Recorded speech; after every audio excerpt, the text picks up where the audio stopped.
जब भी आप ब्रज में भ्रमण करने के लिए आओगे तो कान्हा जी की लीलाओं का ही आनंद लोगे, क्योंकि कान्हा की लीलाएं तो अनंत हैं। कहते हैं ना, हरि रूप अनंत हरि कथा अनंता। लेकिन जब भी आप भांडीर वन में प्रवेश करोगे, कवि शास्त्रों का अध्ययन करोगे या किसी के मुखार विंद से श्रवण करोगे तो ज्ञात होगा कि भांडीर वन में एकमात्र लीला नहीं है, यहाँ पे हमारी 14 लीलाओं का उल्लेख है। प्रथम लीला श्री जी के विवाह की मानी जाती है, लेकिन सबसे बड़ा ग्रंथ श्रीमद् भागवत जी को माना जाता है। आपने उसका अध्ययन श्रवण किया हो तो राधा रानी का नाम उसमें आता है नहीं आता? श्रीमद् भागवत में नहीं आता। नहीं आता, बिल्कुल नहीं आता, क्योंकि सुखदेव जी राधा रानी को परम गुरु मानते थे। जब राधा रानी का नाम ही श्रीमद् भागवत जी में नहीं दिया तो विवाह का उल्लेख कैसे हो सकता है? लेकिन श्रीमद् भागवत जी को छोड़ के 12 ग्रंथ ऐसे हैं जो हमारी लाडली जी के विवाह का उल्लेख करते हैं। लेकिन जिस भांडीर वट के नीचे आप खड़े हो, इसका श्रीमद् भागवत जी के 10वें स्कंद के 18वें अध्याय में 22वां श्लोक कि बृहंतो बाहि मानस्य 4 यंत्रस्य गोदनम भांडीरकम नाम बटम जम्बू कृष्णम प्रोग्राम, यानी वृक्ष द्वापर युग में बहुत विशाल था, 4 योजनों में फैला हुआ था। इसकी जो सीमा थी वो 15 किलोमीटर में थी, तो इसको पंचकोशीय वृक्ष के नाम से भी जानते थे। कान्हा जी इन्हीं के शाखाओं पर चढ़ के यमुना मैया को आर पार किया करते थे। मान्यता है कान्हा जी की जो 9 लाख गाय थी दोपहर के समय इसी वृक्ष के नीचे बैठ के विश्राम करती थी। तो माता जो भी माखन मिर्ची रोटी इत्यादि प्रसादम में रख देती थी, सभी ग्वाल वाल एकत्रित होकर दोपहर का भोजन करते थे। और भांडीर वन में सबसे बड़ा विशेष फल इसी प्रसादी का बताया गया है, क्योंकि आप कभी किसी विवाह में जाते हैं तो बिना अन्न प्रसादी के नहीं आते। आप तो लाडली जी के विवाह स्थल ही आए हो। यहाँ पर जो दुर्वासा मुनि थे, जो दूब घास होती है उसी का रसपान करते थे। ब्रज की गोपियों ने इसी वट वृक्ष के नीचे उनको 56 प्रकार के व्यंजन खिलाए थे। यहाँ पर राधा कृष्ण में मल्ल युद्ध हुआ था, उसमें ये तय था कि जो भी हारेगा उसको भंडारा करना होगा। तो जब हमारे कान्हा जी हार गए थे तो ग्वाल वालों के साथ मिलके यहाँ पे भंडारा किया, उसी के नाम पर इसका नाम भांडीर वन पड़ा।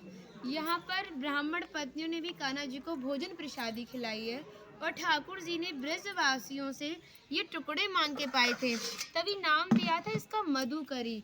मांग के पाना मतलब मधुकरी।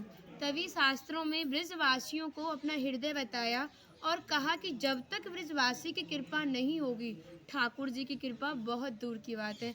यानी सर्वप्रथम ब्रजवासी की कृपा होना बहुत ज़रूरी है, जब ही हमारे ठाकुर जी हमारे ऊपर कृपा करते हैं। हमारी राधा रानी ने स्कंद पुराण में इस स्थान के बारे में ये कहा था कि जो भी गुप्त वृंदावन आएगा वो मोक्ष को प्राप्त होगा।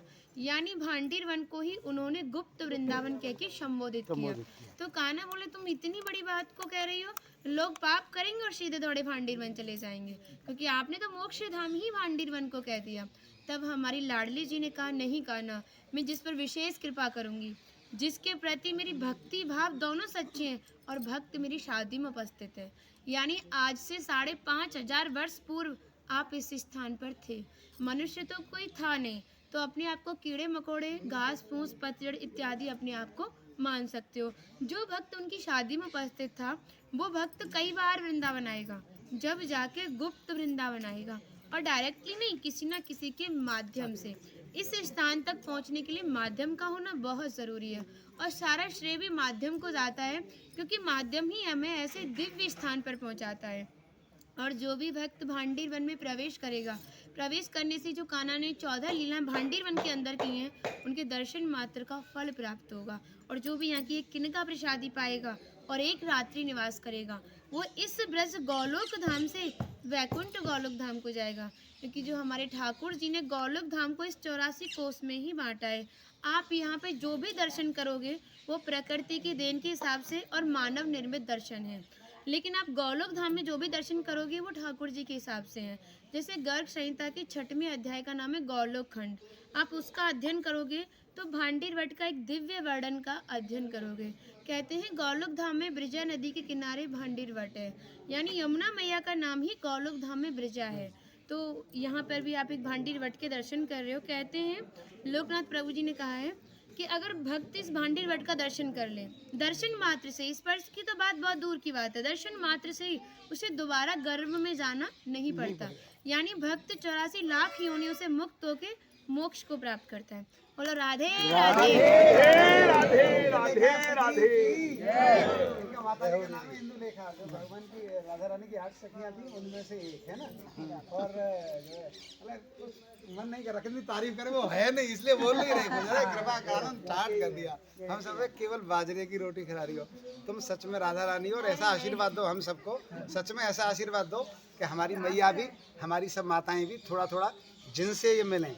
देखिए भक्ति का स्तर है, एक इतना बड़ा एक इतना है, तो इनको जो इनसे छोटी भक्ति में ये भी उनको कुछ ऐसी बातें बता के भगवान की ओर आकर्षित करें। सबको ऐसा आशीर्वाद दो। आप ब्रजवासी हो इसलिए सक्षम हो, दे सकती हो। भक्ति बढ़े और ब्रज में वास ब्रज मिले। में वास हो। जय हो।